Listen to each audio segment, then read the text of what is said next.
اللہ علی المؤمنین اذ بعث فیہم رسولا، اللہ نے ایمان والوں پر احسان فرمایا کہ ان میں عظمت والا شان والا رسول بھیجا۔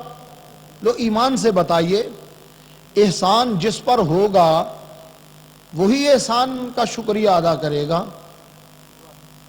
جس پر احسان ہوگا وہی احسان کا شکریہ ادا کرے گا۔ اور لطف کی بات یہ ہے کہ اللہ تعالیٰ نے اتنی نعمتیں عطا فرمائی ہیں کہ ہم ان کو گن نہیں سکتے، لیکن کہیں بھی یہ نہیں فرمایا کہ ہم نے تمہیں ہاتھ دیے یہ ہمارا احسان ہے، ہم نے تمہیں پاؤں دیے یہ ہمارا احسان ہے، یوں نہیں فرمایا۔ لیکن حضور نبی کریم صلی اللہ علیہ وسلم کی بعثت پر فرمایا کہ ہم نے تم پر احسان کیا ہے۔ تو چونکہ مسلمانوں پر احسان ہے اس لیے مسلمان ہی اپنے نبی کے آنے پر خوشیاں کرتے ہیں کہ اللہ تعالیٰ نے حضور نبی کریم صلی اللہ علیہ وسلم کو ہماری ہدایت کے لیے بھیجا۔ اگر حضور نبی کریم صلی اللہ علیہ وسلم تشریف نہ لاتے تو کون ہمیں ہدایت دیتا؟ تو اس پر ہم اللہ کا شکر ادا کرتے ہیں، اے مولا تیرا احسان ہے کہ تو نے حضور نبی کریم صلی اللہ علیہ وسلم کی امت میں ہمیں پیدا فرمایا ہے۔ اس پر ہم اللہ کا شکر ادا کرتے ہیں۔ اور کیوں شکر ادا کرتے ہیں؟ اللہ تعالیٰ فرماتا ہے لَإِن شَكَرْتُمْ لَأَزِيدَنَّكُمْ، اگر تم ہمارا شکر ادا کرو گے تو ہم تمہیں اور زیادہ عطا فرمائیں گے۔ اگر تم شکر کرو گے تو ہم اور زیادہ دیں گے۔ اب اس کا مطلب کیا ہوا کہ بندہ جب شکر کرے گا تو اس شکر کی برکت سے اس کے پاس اصل نعمت بھی قائم رہے گی اور اس پر زیادتی اور اضافہ بھی ہوگا۔ جو اللہ تعالیٰ نے بندے کو شکر کرنے کا حکم دیا تو اس کی حکمت بھی بتا دی کہ اگر تم شکر کرو گے تو ہم اور زیادہ عطا فرمائیں گے۔ اور یاد رکھیں اللہ تبارک و تعالی بغیر سبب کے نعمت عطا فرما دیتا ہے، لیکن بندہ جب نعمت کی ناقدری کرتا ہے تو رب تعالی نعمت واپس لے لیتا ہے۔ یہود کو دیکھیں، اللہ تعالی نے ان کی کتابوں میں حضور نبی کریم صلی اللہ علیہ وسلم کے تذکرے فرمائے تھے۔ حضور نبی کریم صلی اللہ علیہ وسلم کی شان تورات میں بھی تھی، انجیل میں بھی تھی۔ وہ لوگ یہود و نصارہ پڑھا کرتے تھے۔ جب حضور نبی کریم صلی اللہ علیہ وسلم تشریف لے آئے تو یہودیوں نے آنکھیں پھیر لیں، اپنے بیان بدل لیے کہ کہیں حضور کی شان بتائی تو لوگ مسلمان ہو جائیں گے۔ ان لوگوں نے حضور نبی کریم صلی اللہ علیہ وسلم کی عظمت اور شان کو چھپانا شروع کر دیا۔ اللہ تعالیٰ فرماتا ہے وَكَانُوا مِن قَبْلُ يَسْتَفْتِحُونَ عَلَى الَّذِينَ كَفَرُوا فَلَمَّا جَاءَهُم مَّا عَرَفُوا كَفَرُوا بِهِ فَلَعْنَةُ اللَّهِ عَلَى الْكَافِرِينَ۔ یہ یہودی، یہ عیسائی حضور نبی کریم صلی اللہ علیہ وسلم کے آنے سے پہلے حضور کے صدقے میں فتوحات کی دعائیں مانگا کرتے تھے۔ جب وہ ان کا جانا پہچانا آ گیا تو انکار کر دیا۔ اللہ کی لعنت ہو منکروں پر۔ حافظ ابن کثیر تفسیر ابن کثیر میں لکھتے ہیں کہ یہود کا جب مقابلہ ہوتا دشمنوں سے تو ان پر فتوحات کے لیے یوں دعا کیا کرتے اللہم انصرنا بحق نبی آخر الزمان الذی نجد صفتہ فی التوراۃ والانجیل۔ یا اللہ کریم اس آخری نبی کے صدقے ہمیں فتح عطا فرما دے جن کی شانیں ہم تورات اور انجیل میں پڑھتے ہیں۔ تو اللہ تعالیٰ فرماتا ہے جب ان کا وہ جانا پہچانا آ گیا تو انکار کر دیا۔ معلوم یہ ہوا کہ حضور نبی کریم صلی اللہ علیہ وسلم کی عظمت اور شان کو چھپانا یہودیوں کا کام تھا۔ یہ یہودیوں کی بری عادت تھی۔ مسلمان کا تو شیوا ہی نہیں کہ وہ اپنے نبی کی شان کو چھپائے۔ مسلمان تو اپنے نبی کی شان کو ظاہر کرتا ہے۔ اور اللہ تبارک و تعالی فرماتا ہے یعرفون نعمت اللہ ثم ینکرونہا، ان لوگوں نے اللہ کی نعمت کو پہچانتے ہیں، یہ اللہ کی نعمت کو پہچان کر پھر انکار کرتے ہیں۔ حضرت عبداللہ ابن عباس رضی اللہ تعالیٰ عنہما کی تفسیر اس میں یہ بیان فرمائی یعرفون نعمت اللہ، اللہ کی نعمت کو پہچانتے ہیں، فرماتے ہیں نعمت اللہ محمد، اللہ کی وہ نعمت حضور کی ذات ہے۔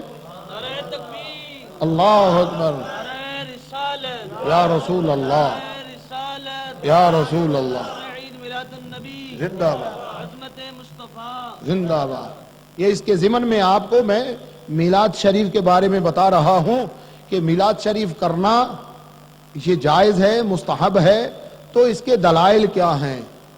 وہ اس کے دلائل ہیں قرآن کریم میں، احادیث شریفہ میں، علماء امت کے اقوال میں اور ان کے عمل میں۔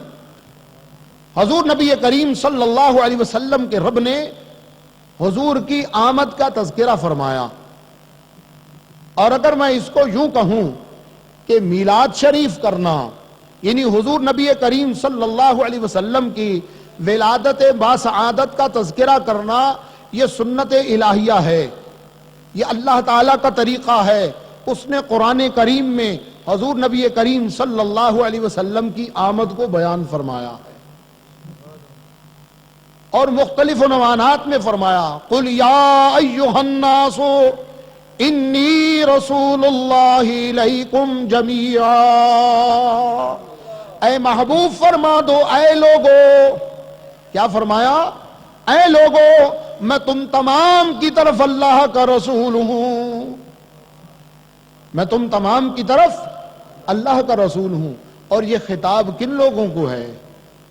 کیا صرف عرب کے لوگوں کو یا عجم کے لوگوں کو، یا حضور نبی کریم صلی اللہ علیہ وسلم کے زمانہ ظاہری میں جو لوگ تھے صرف وہی مخاطب ہیں، یا قیامت تک آنے والے سب انسان مخاطب ہیں؟ حضور نبی کریم صلی اللہ علیہ وسلم کو اللہ تعالیٰ نے یہ بزرگی عطا فرمائی ہے۔ پہلے جو انبیاء کرام علیہم السلام تھے تو ان کی بعثت کسی خاص قوم کی طرف ہوتی، کسی خاص بستی کی طرف ہوتی، کسی خاص زمانے کے لیے ہوتی، لیکن حضور نبی کریم صلی اللہ علیہ وسلم کو اللہ تعالیٰ نے یہ شان عطا فرمائی کہ آپ کی رسالت تمام انسانوں کے لیے ہے اور قیامت تک آنے والے انسانوں کے لیے۔ اور یہاں یہ بھی مسئلہ دیکھ لیں کہ حضور نبی کریم صلی اللہ علیہ وسلم ان سب لوگوں کو جو ابھی پیدا نہیں ہوئے ان کو بھی یا کے ساتھ خطاب فرما رہے ہیں، یا ایھا الناس، اے لوگو۔ تو جو لوگ یہ ڈراتے ہیں کہ بس جو زندہ ہوں صرف اسے ہی یا کہہ سکتے ہیں، جو زندہ نہیں اس کو یا نہیں کہہ سکتے، وہ اس قرآن کریم کی آیت میں غور کریں کہ حضور نبی کریم صلی اللہ علیہ وسلم یا ایھا الناس کن لوگوں کو فرما رہے ہیں؟ جو قیامت تک آنے والے لوگ ہیں، جو ابھی پیدا نہیں ہوئے، ان کو بھی حضور یا کے ساتھ خطاب فرما رہے ہیں، اس لیے کہ حضور کی نبوت اور حضور کی رسالت قیامت تک آنے والے انسانوں کے لیے ہے۔ تو اللہ تعالیٰ نے حضور نبی کریم صلی اللہ علیہ وسلم کی ولادت باسعادت کا تذکرہ فرمایا، اور یہ سب نبیوں کا طریقہ ہے، سب نبیوں کا طریقہ ہے کہ وہ حضور نبی کریم صلی اللہ علیہ وسلم کی شان کو بیان کرتے تھے، حضور کے میلاد کو بیان کرتے تھے۔ جیسے میں عرض کر چکا کہ میلاد شریف حضور نبی کریم صلی اللہ علیہ وسلم کی آمد مبارک، آپ کی تشریف آوری، اس کو میلاد شریف کہا جاتا ہے۔ تو حضرت آدم علیہ السلام سے لے کر حضرت عیسیٰ علیہ السلام تک سب نبی حضور کے آنے کی خوشخبریاں دیتے رہے، اور قرآن کریم نے حضرت عیسیٰ علیہ السلام کا تو وعظ شریف خاص طور پر بیان فرمایا کہ آپ نے فرمایا وَمُبَشِّرًا بِرَسُولٍ يَأْتِي مِن بَعْدِ اسْمُهُ أَحْمَدُ، میں تمہیں خوشخبری دیتا ہوں جو میرے بعد تشریف لانے والے ہیں، جن کا نام نامی اور اسم گرامی احمد ہے صلی اللہ علیہ وسلم۔ تو یہ حضور کا میلاد قرآن میں موجود ہے، قرآن کریم میں حضور کا میلاد موجود ہے، حدیث شریف میں بھی حضور صلی اللہ علیہ وسلم کا میلاد شریف ہے۔ حضور نبی کریم صلی اللہ علیہ وسلم منبر شریف پر رونق افروز ہوئے اور آپ نے فرمایا من آنا، میں کون ہوں؟ صحابہ کرام نے عرض کی انت رسول اللہ، آپ اللہ کے رسول ہیں۔ آپ نے فرمایا انا محمد بن عبد اللہ بن عبد المطلب، میں محمد ہوں، میں عبداللہ کا بیٹا ہوں، اور عبداللہ بیٹا ہے عبد المطلب کا، اور عبد المطلب بیٹا ہے ہاشم کا، ہاشم بیٹا ہے عبد مناف کا۔ تو حضور نبی کریم صلی اللہ علیہ وسلم نے اپنا نسب شریف بیان فرمایا۔ تو میلاد شریف میں بھی حضور کا نسب شریف بیان کیا جاتا ہے۔ میلاد شریف میں حضور نبی کریم صلی اللہ علیہ وسلم کے آنے کے وقت، اس دنیا میں تشریف لانے کے وقت جو ارحاسات ظاہر ہوئے ان کو بھی بیان کیا جاتا ہے۔ تو حضور نبی کریم صلی اللہ علیہ وسلم نے خود اپنے میلاد کو بیان فرمایا انا دعوت ابراہیم، میں ابراہیم کی دعا ہوں، میں ابراہیم کی دعا ہوں۔ حضرت ابراہیم علیہ السلام نے جب کعبہ شریف کو تعمیر فرمایا تو قرآن کہتا ہے انہوں نے اللہ کی بارگاہ میں دعا فرمائی ربنا وجعلنا مسلمین لک ومن ذریتنا امتا مسلمتا لک، اے مولا کریم تو ہمیں ہمیشہ اپنا فرما بردار رکھیو اور ہماری اولاد میں ایسے جماعت رکھنا جو تیری فرما بردار ہو۔ یہ ہماری تیری بارگاہ میں دعا ہے، ہمیں حج کے طریقے سکھا دے اور ہماری طرف رحمت کے ساتھ رجوع فرما۔ پھر آگے فرمایا ربنا وابعث فیہم رسولا، یا اللہ کریم وہ شان والا رسول اس فرما بردار امت میں بھیج دینا، اس فرما بردار جماعت میں۔ اور اس میں حضرت اسماعیل علیہ السلام اور حضرت ابراہیم علیہ السلام دونوں ہی دعائیں کر رہے ہیں اے مولا مکان تو ہم نے بنا دیا ہے، کعبہ شریف کو تعمیر کر دیا، اب اس مکان کو آباد کرنے والا بھی بھیج دے اور وہ آباد کرنے والا ہماری نسل میں آئے۔ حضرت اسماعیل علیہ السلام کی اولاد سے ہو وہ، تو حضرت ابراہیم علیہ السلام نے دعا فرمائی۔ حضور نبی کریم صلی اللہ علیہ وسلم فرماتے ہیں انا دعوت ابراہیم، میں ابراہیم کی دعا ہوں، وبشارت عیسیٰ، اور عیسیٰ علیہ السلام کی بشارت ہوں کہ حضرت عیسیٰ علیہ السلام نے اپنی قوم کو بتایا کہ میرے بعد وہ رسول تشریف لانے والے ہیں جن کا نام نامی اور اسم گرامی احمد ہے صلی اللہ علیہ وسلم۔ اور فرمایا ورؤیا امی التی رأت حین وضعتنی، اور میں اپنی ماں کا وہ خواب ہوں جب انہوں نے مجھے جنم دیتے وقت دیکھا تھا، جو مجھے جنم دیتے وقت میری ماں نے خواب دیکھا تھا میں وہ ہوں۔ تو حضور نبی کریم صلی اللہ علیہ وسلم نے خود اپنے میلاد شریف کو بیان فرمایا، اور صحابہ کرام حضور نبی کریم صلی اللہ علیہ وسلم کی عظمت اور شان بیان کیا کرتے تھے۔ وہ جب بھی بیٹھتے حضور کا ذکر کرتے تھے، حضور کے حلیہ مبارک کا ذکر کرتے، حضور کے حسن و جمال کا ذکر کرتے، حضور کی عظمت اور شان کا ذکر کرتے۔ حضرت ہند بن حالہ رضی اللہ تعالیٰ عنہ حضور نبی کریم صلی اللہ علیہ وسلم کے صحابی ہیں، ان کا تو لقب ہی وصاف النبی تھا، یعنی حضور نبی کریم صلی اللہ علیہ وسلم کی کثرت کے ساتھ ان کی صفت بیان کرنے والے تھے، حضور کے اوصاف کو بیان کرنے والے تھے۔ مولانا روم رحمت اللہ علیہ فرماتے ہیں مثنوی شریف میں کہ عیسائیوں میں گروہ بن گئے، فرقے ہو گئے، بہت سے فرقے گمراہ ہو گئے۔ حضور نبی کریم صلی اللہ علیہ وسلم نے اپنی امت کے بارے میں بھی فرمایا ستفترق امتی 73 فرقۃ کلہم فی النار الا واحدہ، فرمایا میری امت میں بھی 73 فرقے ہوں گے، 73 گروہ ہوں گے، سب دوزخی ہوں گے سوائے ایک کے۔ قیل من ہم یا رسول اللہ، عرض کی وہ کون ہوں گے؟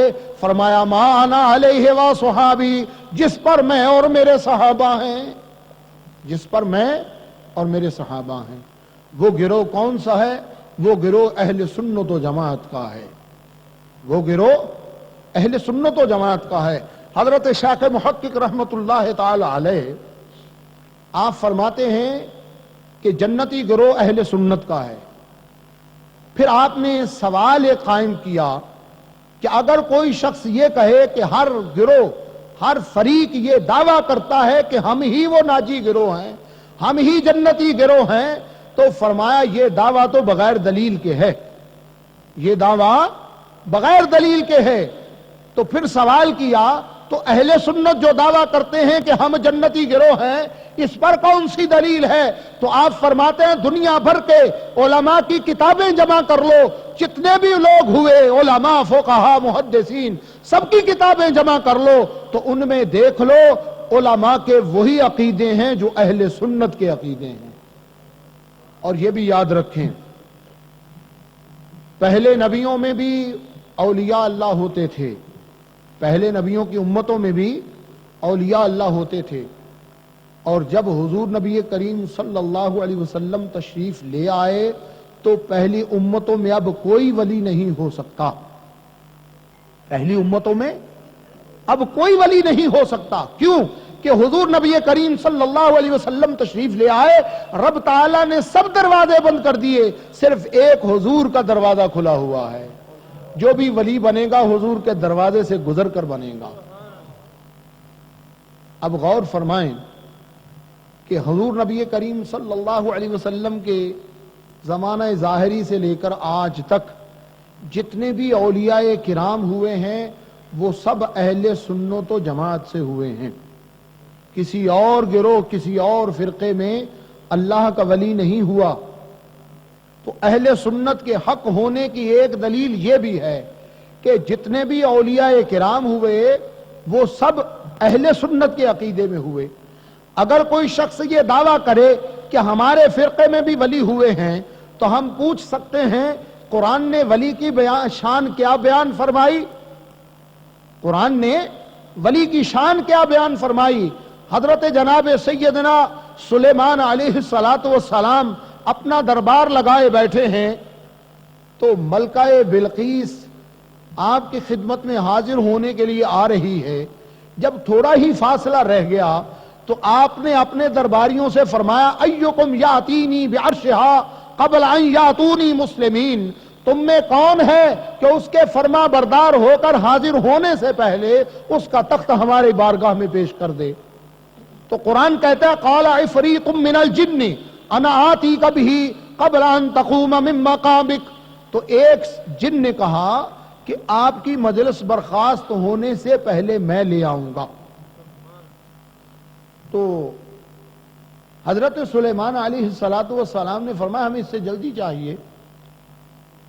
تو قال الذی عندہ علم من الکتاب، کہا اس شخص نے جسے کتاب کا علم تھا تھوڑا، اس نے کہا انا آتیک بہ قبل ان یرتد الیک طرفک، اے سلیمان علیہ السلام میں آپ کی خدمت میں تخت بلقیس کو آپ کی آنکھ جھپکنے سے پہلے لے آتا ہوں۔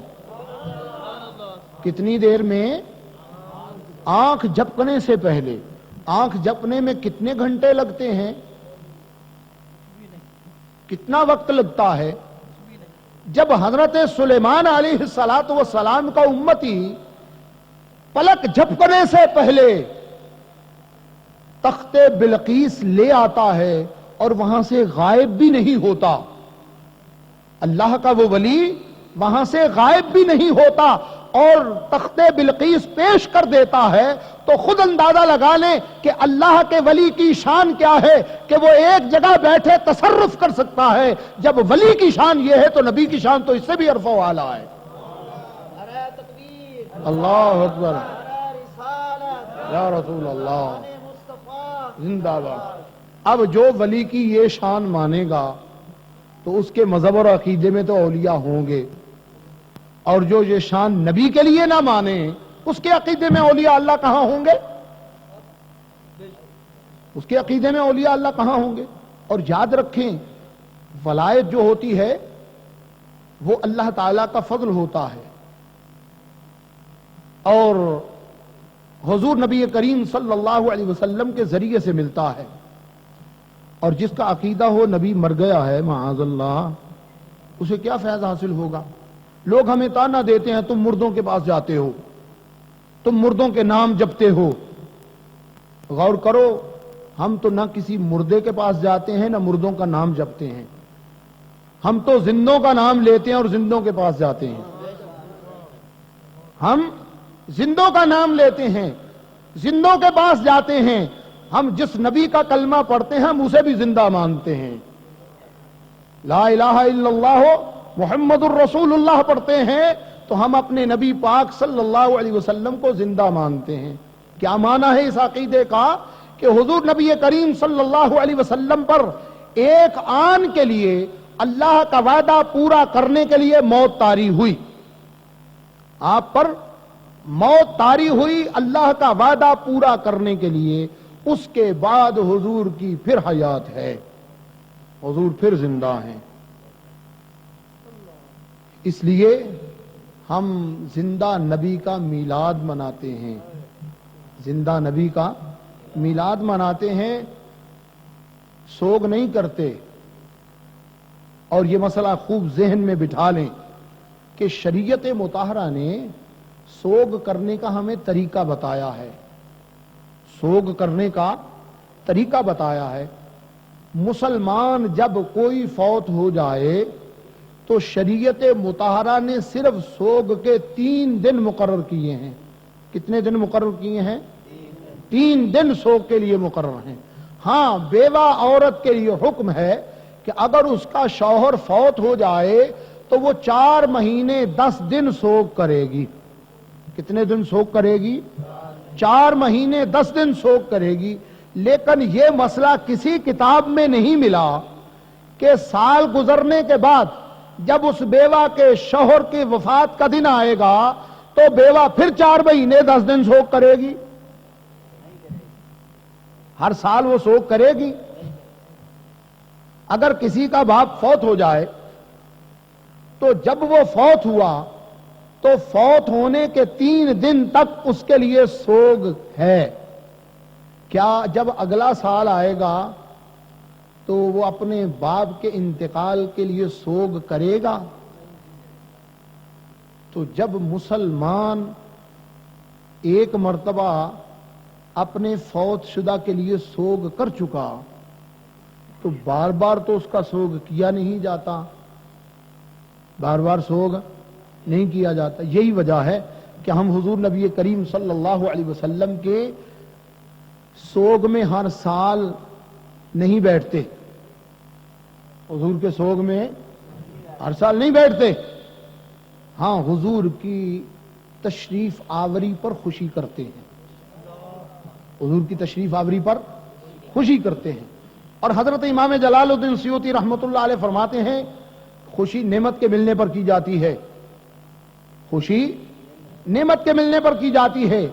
اور حضور نبی کریم صلی اللہ علیہ وسلم اللہ کی ایسی نعمت ہے کہ حضور وصف رسالت کے ساتھ متصف ہیں. جیسے وہ 1400 سال پہلے نبی اور رسول تھے، آج بھی ویسے ہی نبی اور رسول ہیں. حضور نبی کریم صلی اللہ علیہ وسلم اسی طرح نبی اور رسول ہیں جیسے پہلے تھے. تو اللہ تعالی کی نعمت جو حضور نبی کریم صلی اللہ علیہ وسلم کی ذات ہے اس پر، ان کے ملنے پر تو ہم خوشی کرتے ہیں. اس لیے ہم میلاد شریف کرتے ہیں. ہر سال 12 ربیع الاول کو سوگ نہیں کرتے. حدیث شریف میں ہے حضور نبی کریم صلی اللہ علیہ وسلم نے جمعۃ المبارک کے بارے میں فرمایا کہ جعلہ اللہ عیدا للمومنین، اللہ نے جمعے کے دن کو مومنوں کے لیے عید بنایا ہے، مومنوں کے لیے عید بنایا ہے. اور فرمایا فیہ خلق آدم، اسی جمعہ کے دن آدم علیہ السلام پیدا ہوئے. کس دن حضرت آدم علیہ السلام پیدا ہوئے؟ جمعہ کے دن. فرمایا جنت سے وہ تشریف لائے تو جمعہ کے دن، جب ان کا وصال ہوا تو جمعہ کے دن. اور یاد رکھو جب قیامت کبریٰ آئے گی تو وہ بھی جمعہ کے دن. قیامت کبریٰ کب آئے گی؟ جمعے کے دن آئے گی. تو حضور نبی کریم صلی اللہ علیہ وسلم نے آدم علیہ السلام کی پیدائش کا دن بھی جمعہ کا بتایا اور آدم علیہ السلام کی وفات کا دن بھی جمعہ کا بتایا. اور فرمایا یہ جمعے کا دن جو ہے مومنوں کے لیے عید ہے.